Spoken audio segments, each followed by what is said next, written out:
Terima kasih. Bismillahirrahmanirrahim. Assalamualaikum warahmatullahi wabarakatuh. Alhamdulillah wassalatu wassalamu ala Rasulillah wa ala alihi washabihi wa ala amma ba'd.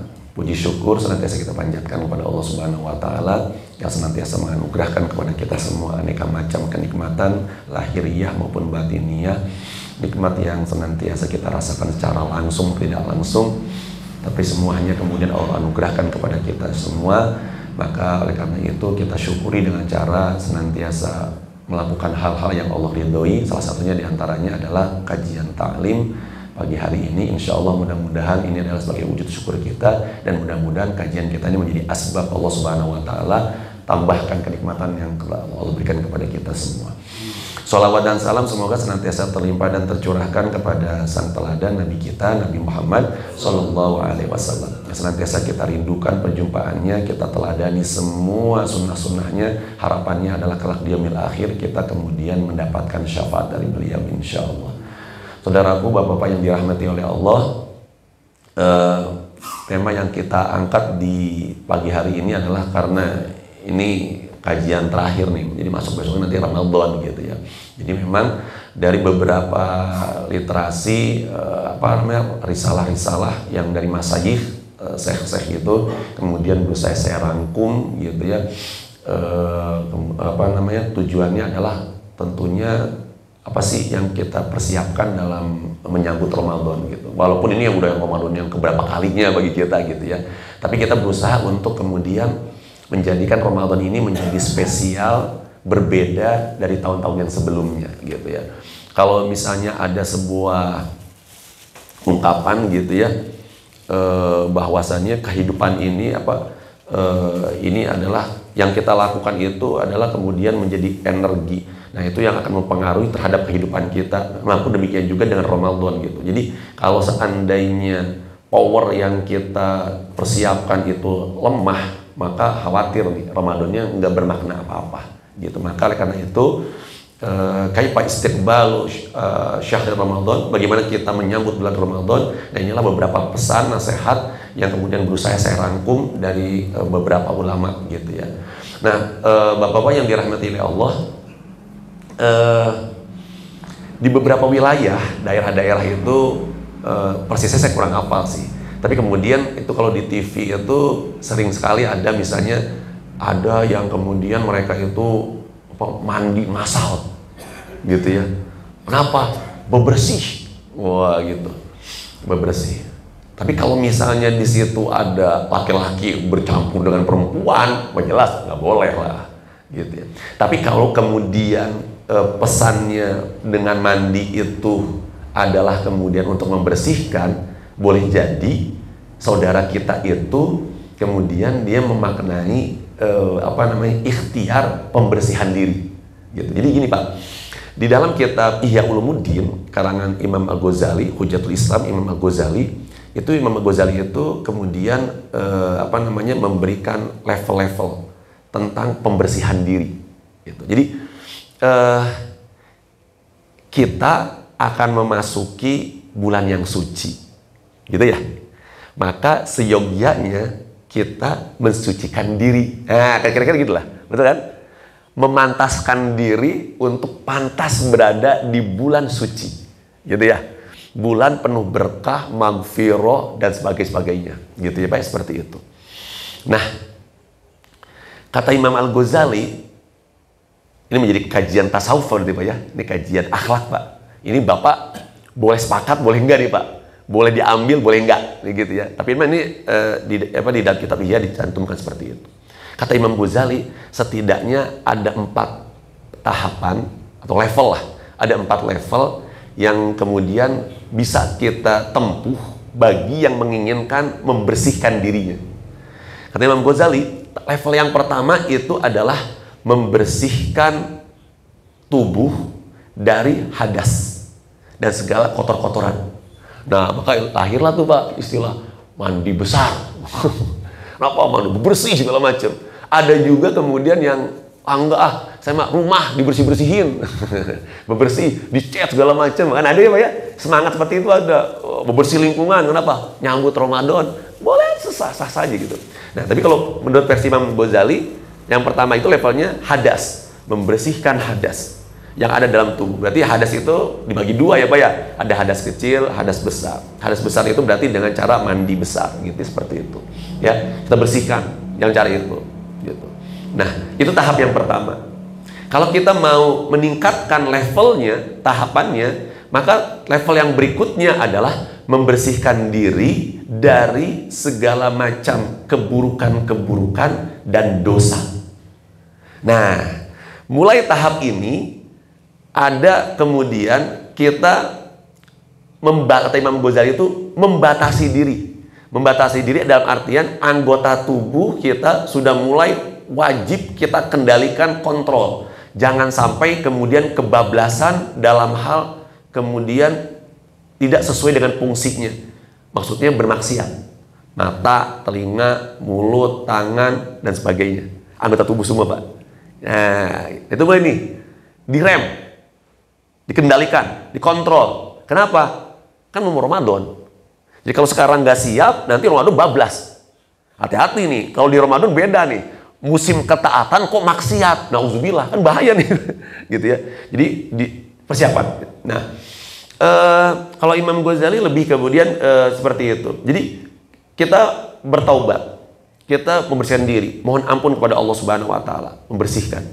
Gitu ya, dari segala keburukan-keburukan, dosa-dosa yang sudah kita lakukan dan yang kedepannya kita mulai mengendalikan, mengontrol. Jangan sampai kebablasan dalam urusan kemaksiatan. Mulai ada pengereman, ya, dikendalikan, gitu ya. Karena nanti saum itu kan utamanya mengendalikan ya Pak ya, seperti itu. Nah, itu hal itu yang kemudian kata Imam Ghazali, ini tahap yang kedua. Bapak-bapak yang dirahmati oleh Allah, penting nggak sih yang diutarakan Imam Ghazali ini bagi kita? Ya tergantung Pak, gitu ya. Tergantung dari sudut mana kita memandangnya. Tapi memang kalau di dalam dunia tasawuf atau akhlak itu Pak, ketika kita ingin memaksimalkan diri kita, maka ada 3 hal yang harus kita lakukan.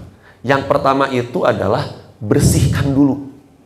Jadi kalau misalnya air yang ada di gelas ini, kita ingin memakai gelas ini dengan sebaik-baiknya, dan gelas ini berfungsi dengan sebaik-baiknya, maka pastikan sebelum diisi gelas ini, maka gelas ini harus bersih. Nah, maka inilah Imam Ghazali mengatakan bersihin dulu dirinya. Bersihin dulu. Ketika diri sudah bersih, wadah sudah bersih, maka barulah diisi dengan taat-taat, ketaatan-ketaatan, ibadah-ibadah, amal-amal soleh. Nah, ketika sudah bersih, wadahnya diisi dengan amal-amal soleh, kejernihan, maka kemudian layaklah kemudian ini diminum. Maka demikianlah kemudian seorang muslim terpancar akhlaknya. Maka di dalam kalau misalnya kalau di tasawuf itu ada istilahnya tarekat-tarekat ya Pak ya. Misalnya yang paling terkenal itu Abah Anom tuh. Tarekat Qadariyah kalau tidak salah. Atau Nahsabandiyah. Itu orang-orang yang itu masuk ke tarekat itu pasti tahap pertama harus menempuh fase pembersihan diri. Wah itu ya ada yang dimandiin. Tergantung kan itu Pak ya. Kalau misalnya narkoba, itu pasti mandiin tuh. Nggak tanggung-tanggung, tengah malam tuh jam 2 segala macam, pakai kembang segala macam kayak gitu-gitu. Nah, tapi memang prosesnya gitu Pak. Prosesnya seperti itu. Gitu ya. Tahap pertama bersihkan diri, proses kedua kemudian bersihkan diri dalam artian hadas, bersihkan diri kemudian dari segala dosa-dosa kita dengan bertaubat, mohon ampun kepada Allah, kemudian mulai mengerem, membatasi, gitu. Ketika kita terjebak dalam perbuatan dosa, ingat Pak, kajian yang sebelumnya, bersegera mohon ampun kepada Allah, balik lagi, gitu ya. Jadi seperti itu. Nah, masuk tahap yang ketiga. Kata Imam Ghazali, ini yang udah mulai agak nanjak nih Pak. Nah ini agak berat ini.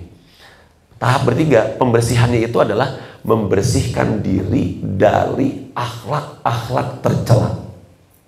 Nah, akhlak tercela ini setidaknya dibatasi, gitu ya. Dibatasi 3 hal.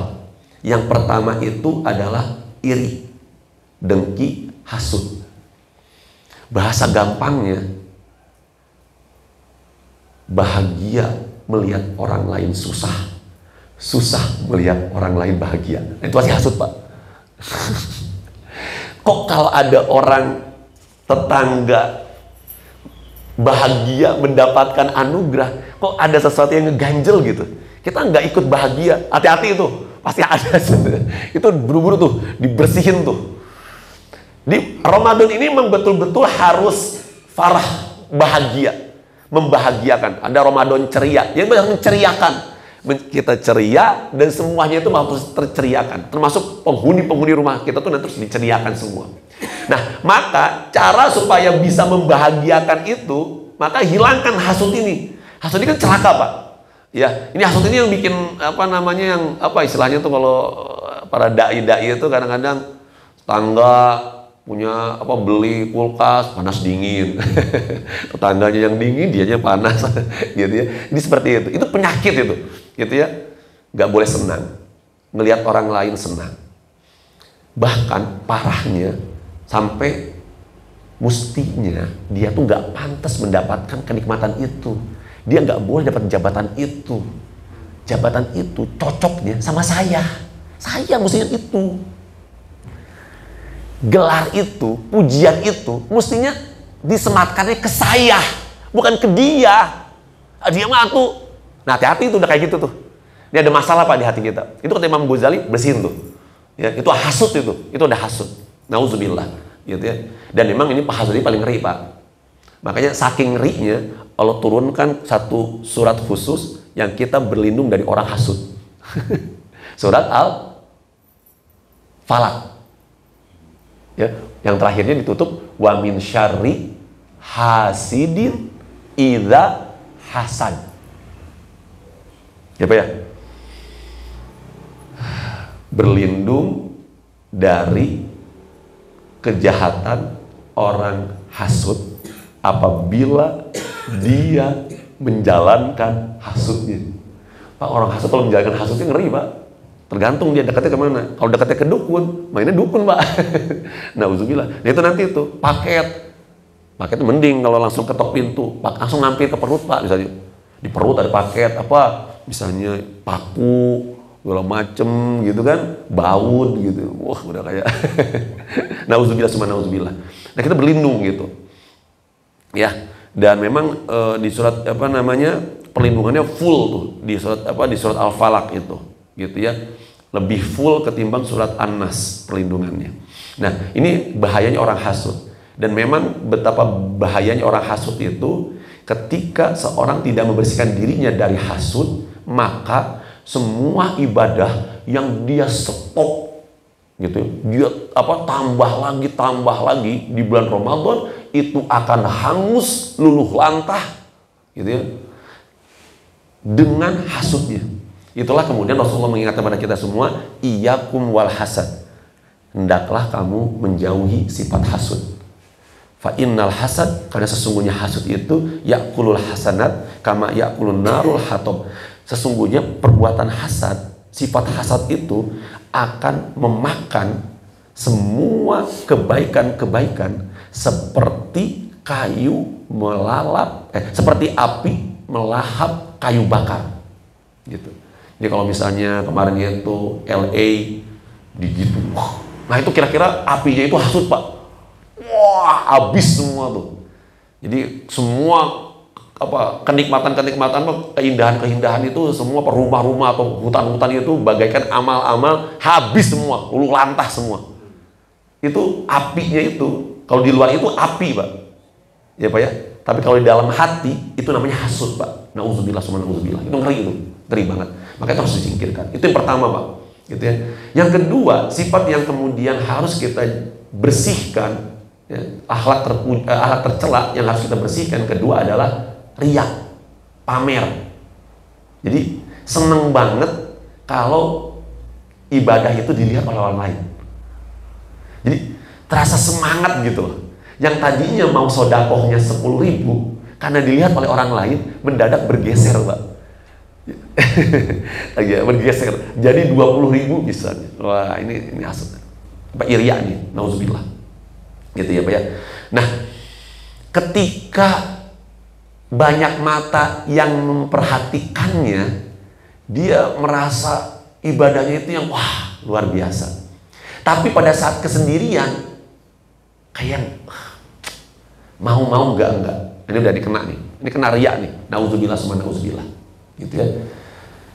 Termasuk riya itu, hati-hati ya Pak ya.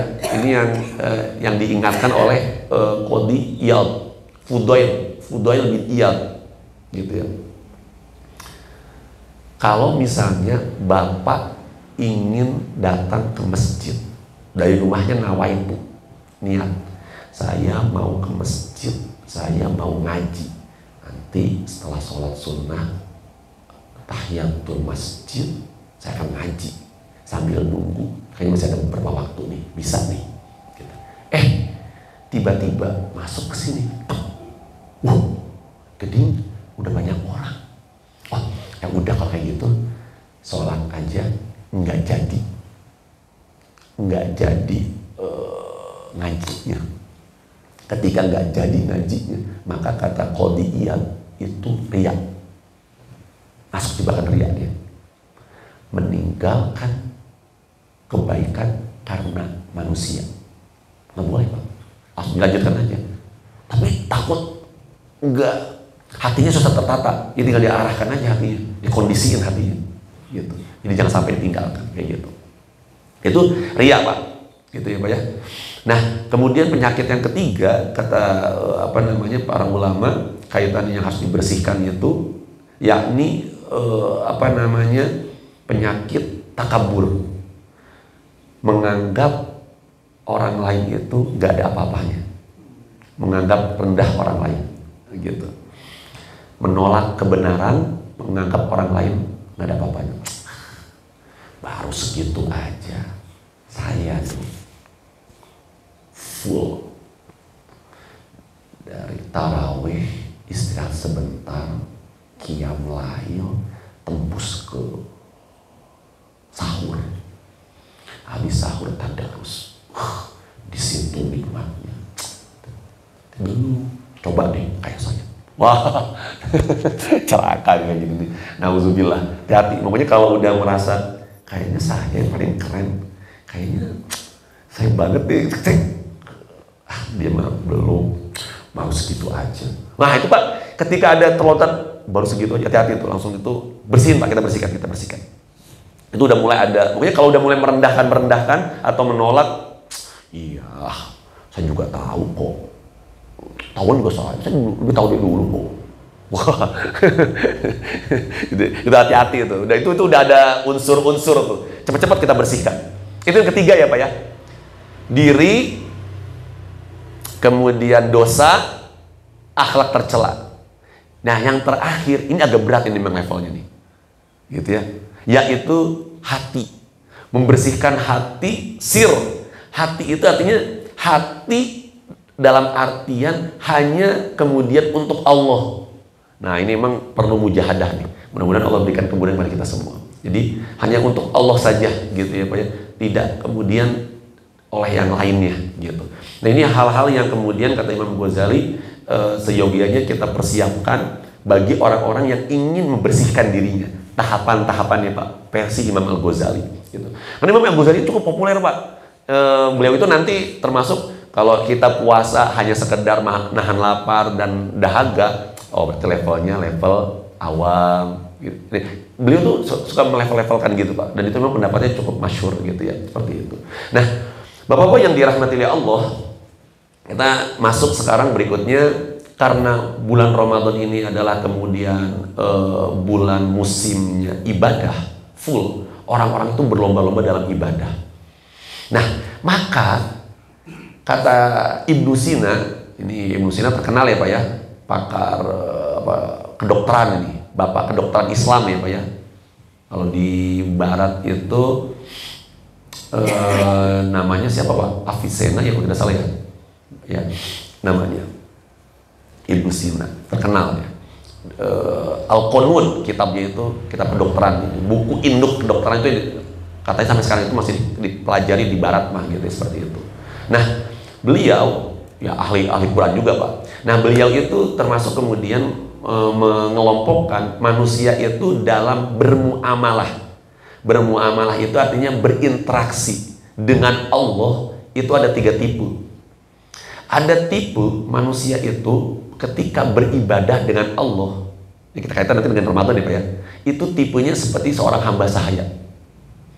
Hamba sahaya itu apa? Hamba sahaya itu seperti karyawan. Kalau ada bosnya buruh, kalau ada mandornya semangat kerjanya. Wah. Nah, seorang hamba sahaya itu kalau ibadah dia karena takut neraka. Kenapa saum? Kalau nggak saum ngeri. Kenapa? Masuk neraka. Takut. Wah, gitu ya. Kalau kenapa sholat? Kalau nggak sholat takut nanti nggak masuk surga. Wah, gitu. Ini karena takut, gitu ya.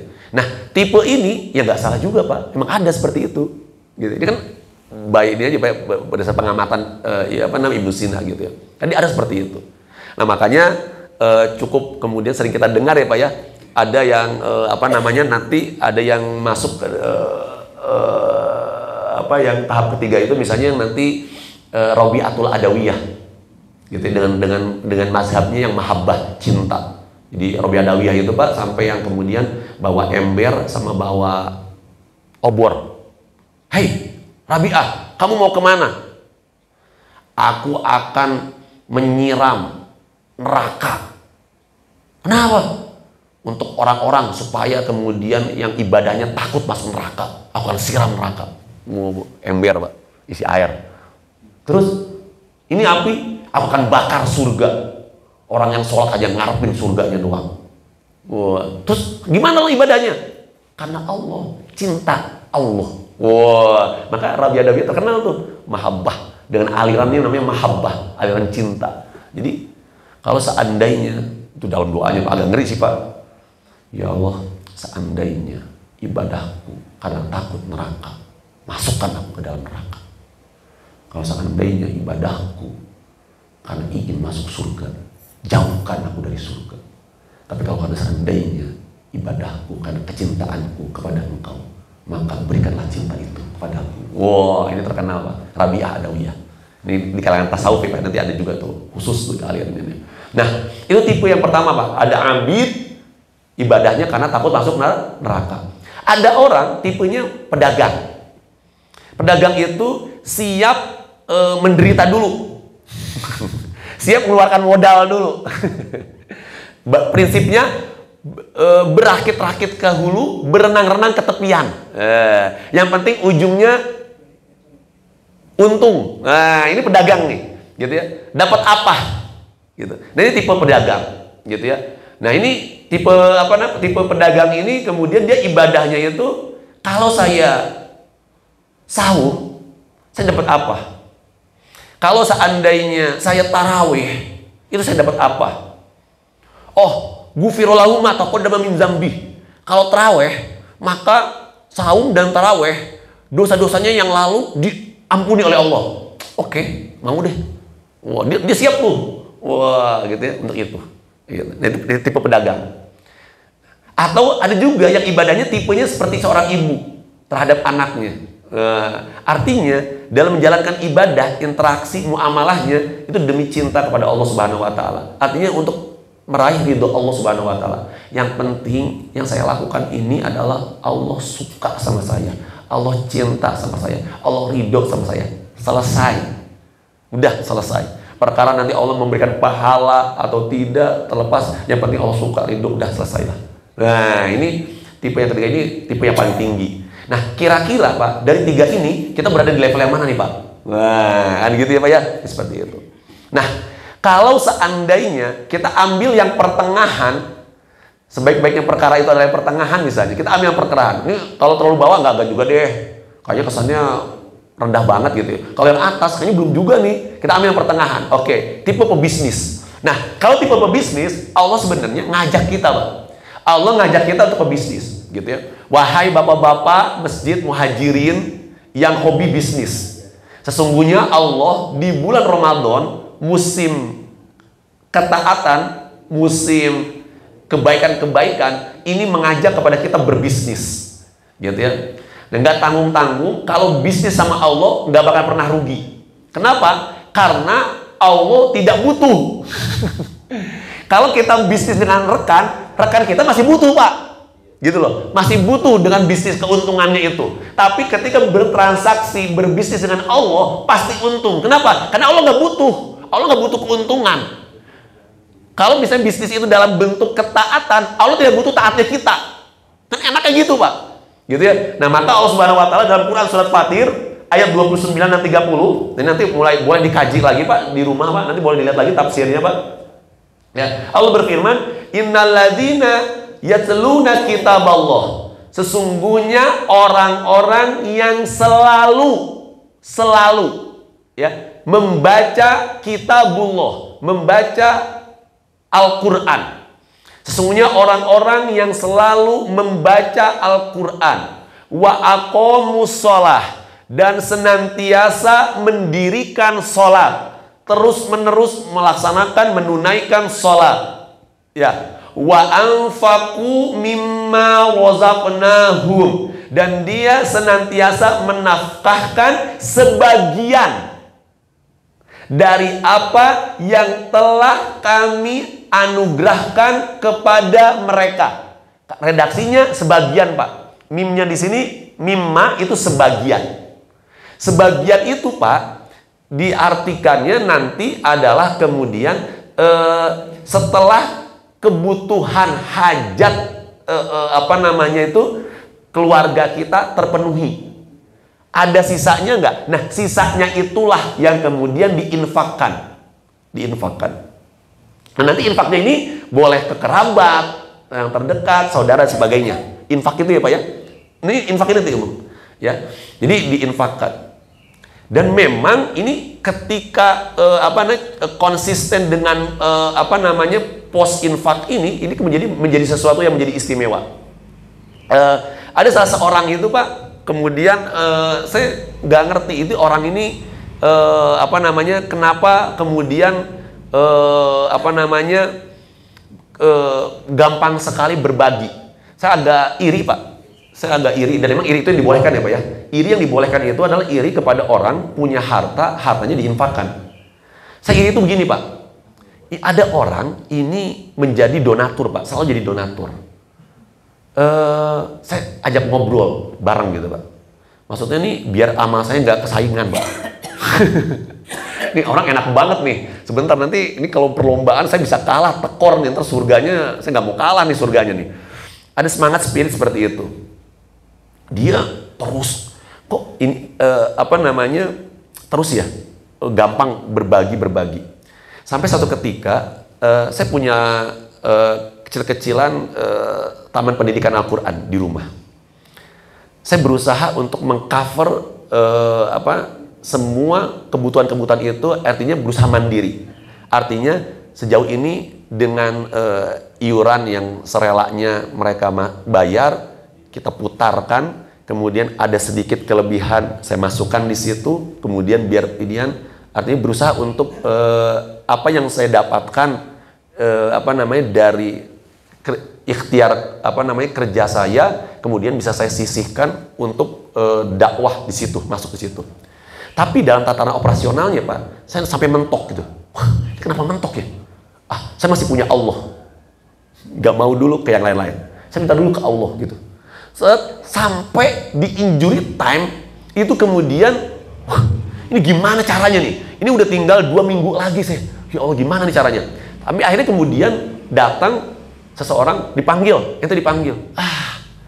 Ini udah gak enak nih. Ketemu sama si dermawan itu. Tat, ada yang bisa dibantu nggak, Tat? Untuk acara Ustadz nanti wisuda, hataman dan imtihan namanya. Hataman imtihan Quran Ustadz. Waduh, udah Tat, ngomong aja, Tat. Udah. Akhirnya singkat cerita emang dibantu, full dibantu oleh dia. Nah, saya ingin nanyakan, sebentar, ini Anda ini kan banyak pos-posnya, ini yang dibantu banyak, Pak, bukan ini banyak, Pak. Nah, terus kata dia, oh enggak, Ustadz, saya kerja, saya punya penghasilan. Oke, nah penghasilan saya itu cukup untuk memenuhi kebutuhan rumah tangga saya. Selesai, sampai sini saya kunci. Tapi kemudian saya punya pekerjaan sambilan. Saya orang IT, itu saya tuh suka diminta oleh sahabat-sahabat saya bikin program. Nah, di sambilan saya itulah gitu, di luar waktu-waktu yang saya luang itulah kemudian saya bikin program. Nah, pada saat saya bikin program itu, maka kemudian dari si program itu, dari hasil usaha saya bikin program itu, sahabat saya itu kemudian membayar hasil kerja saya dong, gitu. Nah, hasil kerja saya dari bikin program, arti yang itu selingan saya, itulah yang kemudian saya kumpulkan, saya sisihkan, dan itu tidak pernah saya ganggu gugat. Tidak pernah saya ganggu gugat.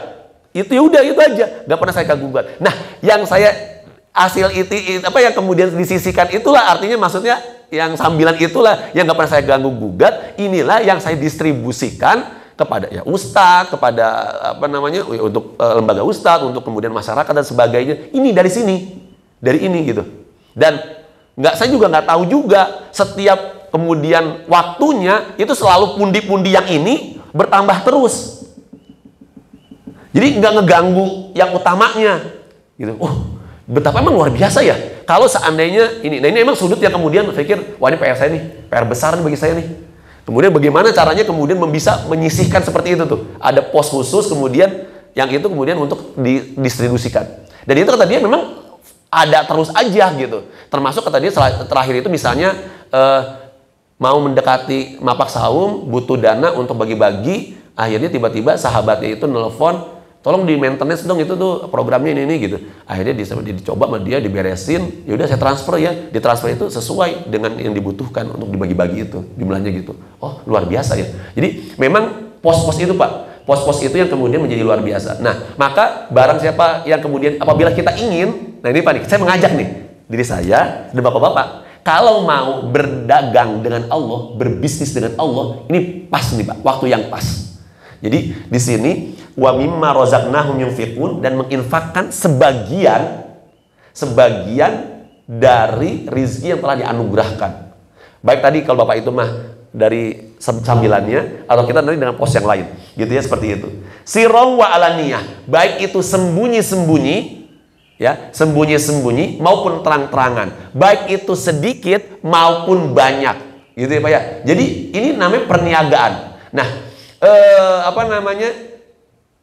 sembunyi-sembunyi didahulukan daripada terang-terangan, ini untuk menunjukkan betapa infak yang dilakukan sembunyi-sembunyi itu prioritas utama, gitu ya. Setelah itu dilaksanakan, mau terang-terangan boleh, karena ada saatnya terang-terangan itu menjadi edukasi ya Pak ya, untuk mengajarkan pada orang lain boleh, atau memberikan motivasi boleh. Nah, tapi ketahuilah, yarjuna, mereka semua melakukan baca Qur'annya, sholatnya, kemudian infaknya, yarjuna, mereka mengharapkan tijaratan lan tabur, perniagaan yang tidak pernah ada ruginya. Nah, Bapak-bapak yang dirahmati oleh Allah, 3 hal ini Pak, yang setidaknya menjadi modal bagi kita untuk kemudian bertransaksi dengan Allah di bulan Ramadan ini. Syukur-syukur kalau Bapak mau menambahin, silakan aja. Minimal ini 3. Ini perniagaan yang tak pernah ada ruginya dengan Allah. Kenapa? Liwafiyahum ujurahum. Maka Allah Subhanahu wa taala akan lipat gandakan pahalanya. Wa yazidahum min fadlihi. Allah akan tambahkan anugerahnya. Pantesan ini dikeluarin, keluar masuk lagi, keluarin masuk lagi, keluarin masuk lagi, kayak gitu. Ya, wa yazid min fadlihi. Allah akan tambahkan dari anugerahnya. Innahu, sesungguhnya Allah Ghafurun, Maha Pengampun. Oke, boleh jadi Pak, dalam bacaan Qur'annya, dalam sholatnya, dalam tataran pelaksanaan sodakohnya, banyak kekurangan-kekurangan, gak usah khawatir, Allah Ghafur, Allah ampunin. Dan Allah kunci, ya terakhir itu Pak, dengan syakur, Allah Maha berterima kasih. Ini pernah saya sampaikan juga Pak, kajian kita sebelumnya. Allah Maha berterima kasih itu jangan pernah kemudian meninggalkan melakukan kebaikan gara-gara urusan kecil, gitu. Saya nggak bisa ngaji 1 juz, baik, bisanya berapa? 1 halaman bisa nggak? Bisa, ya udah 1 halaman aja. Enggak, saya bisanya hanya 5 baris. Ya udah lakukan.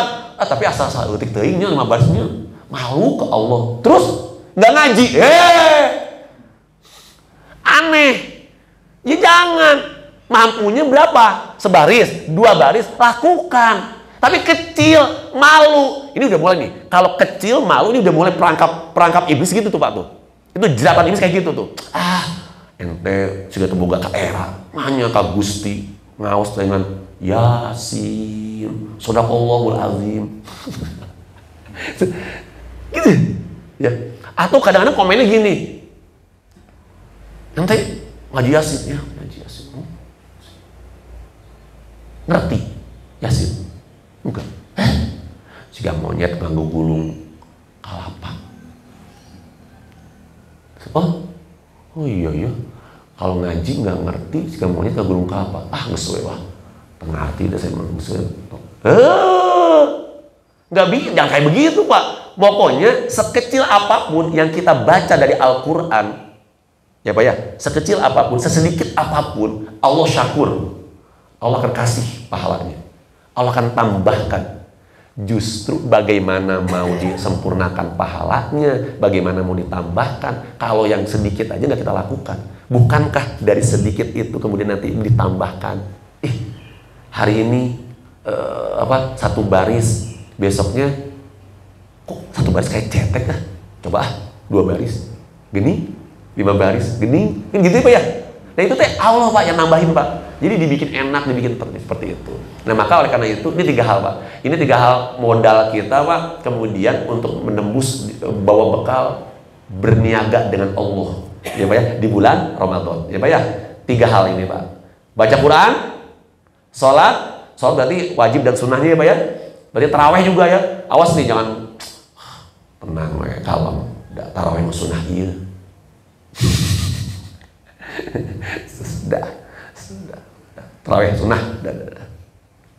Nah, nggak usah tahajud lagi. Kenapa? Terus tarawih. Tarawih teh satara jeung tahajud, sholat malam itu teh. Oke. Ya udah Pak, hajar aja Pak. Tahiyatul masjid, syukrul wudu, apalagi Pak, sholat sunnah mutlak. Nggak apa-apa kan? Hajar aja. Lakuin aja apa sih? Ya udah aja. Berdagang sama Allah. Kita lagi berdagang sama Allah. Gitu. Jadi jangan kagok Pak. Jadi jangan satu macem Pak dagangannya gitu. Paham yang maksud saya Pak ya? Masa dagang sama Allah? Yang banyak, nggak apa-apa silakan. Ya apa namanya macamnya, itemnya ya lakukan gitu. Nggak apa-apa sedikit nggak apa-apa, tapi banyak gitu. Lakukan terus gitu seperti itu. Ya Pak, seperti itu. Nah maka karena itu Bapak yang dirahmati Allah, seluruh Muslim di dunia memahami bahwasannya Ramadan itu musim ketaatan, musim ta'ah kalau bahasa Arabnya, ya Pak ya. Nah, mereka semua berlomba-lomba, mereka semua ingin cepat-cepat meraih surganya Allah. Maka tugas kita sama-sama berlomba-lomba Pak. Kita juga sama-sama berlomba nih Pak, meraih surganya Allah Subhanahu Wa Taala. Ya, meraih ridho. Kalau nggak butuh surganya berarti ridhonya lah. Gitu, meraih ridhonya Allah Subhanahu Wa Taala. Maka oleh karena itu di dalam surat Al-Mutaffifin berbicara tentang surga, Allah kemudian berfirman, wa fi dzalika falyatanafasil mutanafisun. Maka oleh karena itu kenikmatan surga yang luar biasa. Ayo dong, hendaklah orang-orang yang berlomba-lomba, ayo semuanya berlomba-lomba. Kita berkompetisi Pak. Ya Pak, kita berkompetisi. Jadi jangan sampai kemudian terkalahkan gitu ya Pak ya. Jadi jangan untuk ibadah Pak, izin untuk ibadah jangan ngelihat yang di bawah. Kalau ngelihat yang di bawah udah cepet seneng gitu.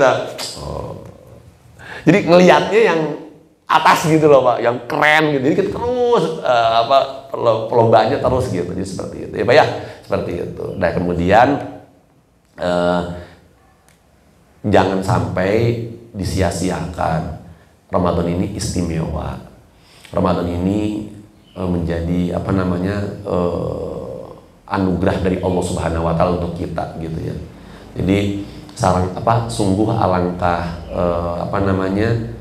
buruknya kita kalau seandainya Allah memuliakan kita dengan datangnya bulan Ramadan, tapi kita tidak sambut kemuliaan itu dengan sesuatu yang bernilai gitu, seperti itu. Nah maka dalam hal ini Rasulullah SAW mengingatkan kepada kita semua ya, bahwasannya dari awal bulan Ramadan, awal malam bulan Ramadan itu setan udah dibelenggu. Ya. Demikian juga segala macam trik jin udah nggak ada tuh. Berarti Pak, setan beserta jin-jinnya Pak semua Pak, bala tentara semua itu, pokoknya bangsa jin itu semuanya udah dibelenggu semua tuh, ya Pak ya, sundifan, semuanya dibelenggu. Ya, kemudian pintu neraka berserta semua yang bisa mengarah ke sana itu semuanya udah ditutup rapat-rapat. Nggak ada satu pintu neraka pun yang terbuka, yang lepas luput, nggak ada Pak. Walaupun kecil ya tutup, tapi mungkin nggak rapat nutupnya gitu, tertutup. Rapat nggak sih? Rapat Pak, nggak ada yang ini tertutup rapat, serapat-rapatnya. Ya wagul likot ini rapat banget gitu, dan nggak ada yang terbuka satupun juga. Dan kemudian semua pintu surga tidak, kebalikannya, tidak ada yang tertutup, terbuka selebar-lebarnya, terbuka semua, seperempat, setengah, enggak, ngejeblak Pak. Terbuka semuanya nih, semua. Nah, selesai enggak? Enggak selesai. Kemudian wayunadi munadi, ada yang menyeru, ya bagiyal khair, wahai orang-orang yang merindukan kebaikan-kebaikan, orang-orang para pencari, ya, pencari kebaikan, ya, pencari kebaikan. Ini nih, ya, pemburu. Wah, saya pernah ngeliat itu di mobil itu, pemburu rupiah. Wih, serem. Nah, ini sekarang pemburu. Wahai para pemburu kebaikan yang mengharapkan kebaikannya bertambah dan bertambah, sambutlah bulan ini, akbil, terimalah, ya, sambutlah, gapailah, raihlah. Wa ya baghiyal khair, wahai orang yang hobinya keburukan, nggak afdol kalau nggak maksiat. Ini bulan mulia, aksir, stop, berhenti dong, nggak malu apa, gitu ya. Maksiat tuh nggak berhenti di Ramadan masih maksiat juga, berhentilah, ya. Walillahi utaqa'u minan nar, dan bagi Allah ada di bulan Ramadan ini pembebasan dari api neraka. Leher-leher yang terbelenggu, manusia-manusia yang pantas masuk, manusia-manusia yang kemudian sudah terbelenggu dengan neraka, gitu ya, maka di bulan inilah kemudian dibebaskan, ya. Wadzalika kullu lailatin, dan pembebasan ini berlaku setiap malam di bulan Ramadan.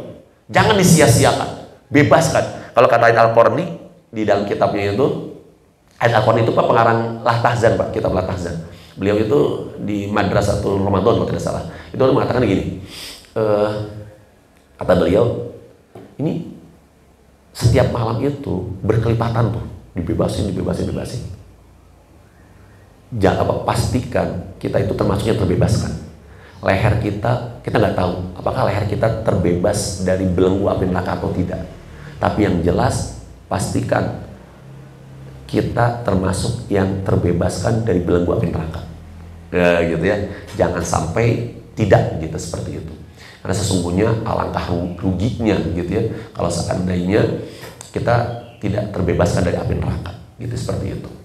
Nah, ini Pak, di Ramadan ini yang seperti ini gitu. Jadi Rasulullah SAW pun kemudian selalu memberikan, menyampaikan kepada kita semua melalui hadis-hadisnya itu banyak sekali ya Pak ya. Bulan berkah, bulan Allah penuhi keberkahan di dalamnya, Allah turunkan rahmat, Allah ampuskan kesalahan-kesalahan, semua doa dikabul, gitu ya Pak ya. Maka oleh karena itu bersegeralah kemudian untuk mengejar kebaikan-kebaikan, karena sesungguhnya orang yang paling celaka di dalam riwayat Tabrani ya Pak ya, fa inna syaqiyya man harama fihi rahmatullah. Orang yang celaka itu Pak adalah orang yang di bulan Ramadan gak bisa melakukan kebaikan. Celaka itu Pak. Bisa puasa tapi gak puasa, celaka. Nauzubillah. Bisa sholat tarawih tapi tidak sholat tarawih, celaka dia. Dia punya kemampuan untuk berbagi di bulan Ramadan tapi enggak melakukan, itu celaka Pak. celaka itu. Nauzubillah. Maka pastikan Pak, kita bukan orang celaka, gitu ya. Kita terbebaskan dari itu semua, gitu ya Pak ya. Nah, Bapak yang dirahmati oleh Allah, maka di antara kemudian tuntunan dari para ulama untuk menyambut bulan Ramadan, pertama kita berdoa. Berdoa semoga kita dipertemukan dengan bulan Ramadan. Doa yang cukup populer itu, Allahumma barik lana fi Rajab wa Sya'bana wa ballighna Ramadan, gitu ya. Dan nanti pada awal bulan Ramadannya, Allahu Akbar, Allahumma besar, Allahumma ahillahu alaina. Ya Allah, anugerahkanlah bulan Ramadan ini kepada kami bila amni, dengan keadaan aman, wal iman, penuh keimanan, semua yang kami lakukan, wassalamah, penuh keselamatan, wal Islam, penuh kepasrahan, wa taufik, kesesuaian, lima tuhibbu wa tardo, apa yang kau cintai dan apa yang kau ridhoi. Robbi, Tuhanku, wa rabbuka, dan Tuhan engkau, wahai bulan ya, bulan Ramadan adalah Allah. Sama-sama kita Tuhannya Allah gitu. Jadi kita bukan menyembah Ramadan, tapi kita menyembah Allah Subhanahu wa taala. Jadi kita minta dituntun, bimbing oleh Allah dengan amalan-amalan yang Allah sukai, Allah cintai, Allah ridhoi, gitu ya. Kita minta berdoa, gitu ya, sepanjang bulan Ramadan itu, gitu ya. Jadi sebelumnya, ketika di Ramadannya kita minta juga, terutama di awalnya, seperti itu. Nah, kemudian berikutnya Pak, senantiasa bermuji, bersyukur ya ketika kita sampai bulan Ramadan. Sampai bulan Ramadan, alhamdulillah, gitu ya. Kemarin itu Pak, di TPU di dekat wilayah saya itu 3 tuh Pak. Hari itu ada 3 penggalian. Artinya udah dahulu atau nggak ketemu Ramadan tuh.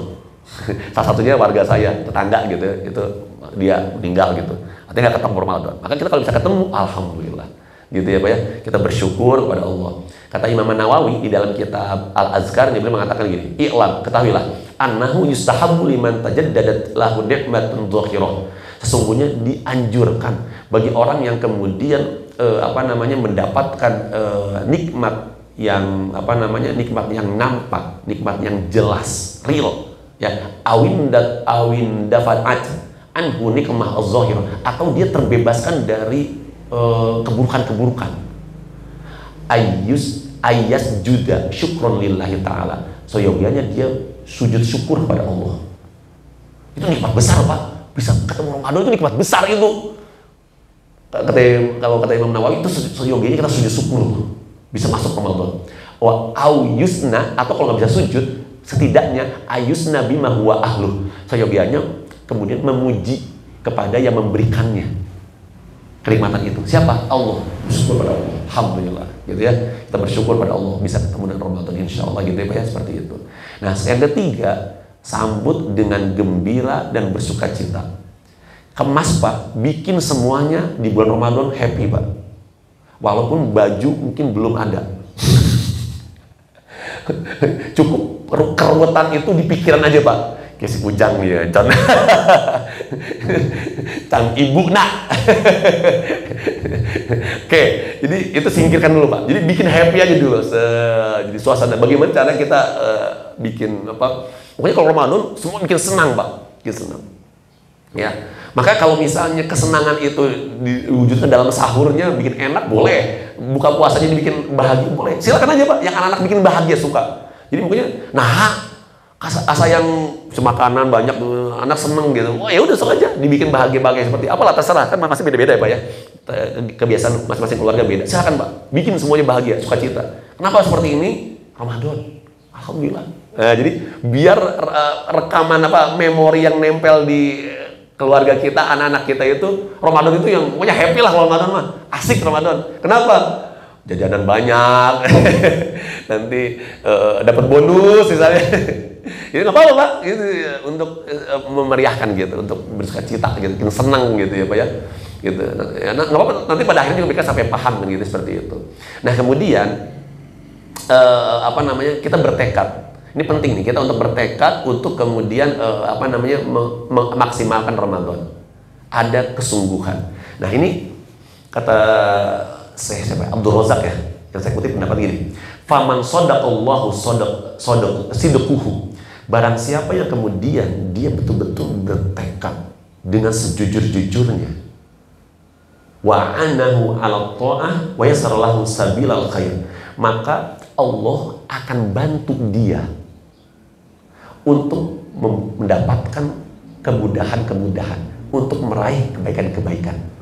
Jadi kalau yang kita niatkan, kita tekadkan itu benar adanya, maka pasti jalannya akan dimudahkan. Kalau bahasa orang non-muslimnya, semesta mendukung. Kenapa semesta mendukung? Ada kemauan. Sama Pak. Kita muslim nggak gitu, nggak semesta, Allah. Nah, semesta milik Allah kan gitu ya Pak ya. Allah yang akan mendukung, Allah akan memudahkan, Allah yang akan tunjukkan seperti itu. Makanya lau sodaqullah lakana khairal lahum. Kalau dia betul-betul jujur kepada Allah, maka itu adalah baik baginya. Artinya Allah akan berikan kemudahan-kemudahan. Ramadan ini Pak akan dimudahkan semudah-mudahnya apabila kita memang berniat, bertekad sejujur-jujurnya. Nah, maka penting di sini, gitu ya. Tuluskan niatnya karena Allah Subhanahu wa Ta'ala, gitu ya, seperti itu. Nah, ini yang kita siapkan gitu ya Pak, seperti itu. Nah, termasuk tadi mulai dikeryih Pak sedikit-sedikit Qur'annya, sholat sunnahnya maksud saya, kemudian sodakohnya dan sebagainya, infaknya dan sebagainya, gitu ya, seperti itu. Kita mulai gitu. Nah, kemudian yang kelima yang gak kalah pentingnya adalah kajian terus Pak. Mungkin pembacaan hadis ada terus ya Pak ya? Ada? Nah, usahakan fokusnya Ramadan ini ya seputar itu aja Pak. Bekal-bekal Ramadan, hadis-hadis Ramadan di ini kan mungkin ada bab tertentu tentang Ramadan terus aja supaya di upgrade lagi Pak. Mungkin itu udah pernah baca tapi kita bacain lagi untuk di upgrade lagi lah istilahnya gitu ya Pak ya, supaya untuk lebih mantap lagi gitu ya, bertanya kepada yang mengetahui gitu ya kalau misalnya kita nggak paham seperti itu. Yang keenam, meninggalkan dosa tadi udah ya Pak ya, bersuci gitu ya, kemudian bertaubat mohon ampun kepada Allah Subhanahu wa Ta'ala. Nah, ini yang kata Rasulullah Pak, zaima anfu rajulin, sungguh apes banget tuh ya, sial banget, kesian banget tuh sih. Kenapa? Rajulun, seorang laki-laki, dakhala alaihi Ramadan, dia bertemu dengan bulan Ramadan, dia ada di tengah-tengah Ramadan, summan salakha qabla ayyughfara lahu, Ramadannya berlalu, tapi dia nggak diampuni dosanya. Itu kalau ada orang yang patut dikasihani, itu orang itu kasihan banget gak sih? Bulan penuh ampunan, dia berada di bulan penuh ampunan 30 hari kurang lebih lah ya, 30 hari bulan penuh ampunan. Bulan penuh ampunan 30 hari, dia nggak diampuni. Astagfirullahaladzim. Apes banget gak sih? Itu kata Rasulullah, hati-hati jangan sampai gitu. Dan Rasulullah mewanti-wanti, pasti ada Pak. Kalau Rasulullah mewanti-wanti berarti ada kayak gitu. Pasti itu bukan kita Pak. Ya, kita orang yang insya Allah diampuni oleh Allah Subhanahu wa Ta'ala. Dan kita terus meminta ampunan Allah Subhanahu wa Ta'ala. Gitu ya Pak ya, seperti itu. Kemudian yang berikutnya adalah siapkan diri untuk terus berdakwah. Ya Pak ya, menyampaikan hal-hal yang positif gitu ya Pak ya. Kalau untuk anak-anak nyiapin hadiah gitu ya Pak ya. THR, kira-kira gitu ya. Bukan taman hutan raya Pak. THR. Berbagi. Ada rencana nggak berbagi untuk yang butuh gitu ya Pak ya. Ya sekedar korma gitu ya. Gitu, paket-paket yang kecil-kecil, share. Ini segini aja. Malu nanti di komen. Mudah Pak. Dan orang mah Pak ngasih di komen, nggak ngasih juga di komen Pak. Dan orang punya mulut terkenal sama hobinya ngomen Pak. apalagi suka bikin konten. Wah itu pasti kan ngomen terus kan. Jadi nyari. Kan mesti gitu Pak ya. Orang dia bagian dapat duit kok Pak. Jadi carilah apa yang enak nih, digoreng nih. Sekarang kan Pak sampai ada sekarang itu Pak itu jalan pesantren itu Pak, es krim Pak digoreng Pak. Jadi ada es krim goreng. Subhanallah. Itu gimana sih dagang es krim goreng? Zaman goreng-gorengan sekarang Pak. Udah pugu ya banyak gorengan itu menu wajib gitu kan. Jadi udahlah apalah bagi-bagi gitu. Udah kita gitu ya Pak ya. Siapkan diri untuk itu Pak. Untuk itu anggaplah bagian dakwah gitu ya. Yang bisa pakai lisan, pakai hadiah atau bisa terserah lah gitu ya. Kita lakukanlah seperti itu. Nah, yang terakhir Pak. Ini penting. Kita berusaha untuk mengenolkan diri. Bahasa SPBU ya Pak ya. Dari nol ya Pak. Oke. Membuka lembaran baru terhadap Allah dengan taubat. Gak ada cara lain Pak. Udah. Nih ya Pak ya, ini versi, bukan versi saya, versi ulama ya Pak ya. Saya hanya menerjemahkan aja. Jadi terhadap Allah dengan taubat, titik. Udah.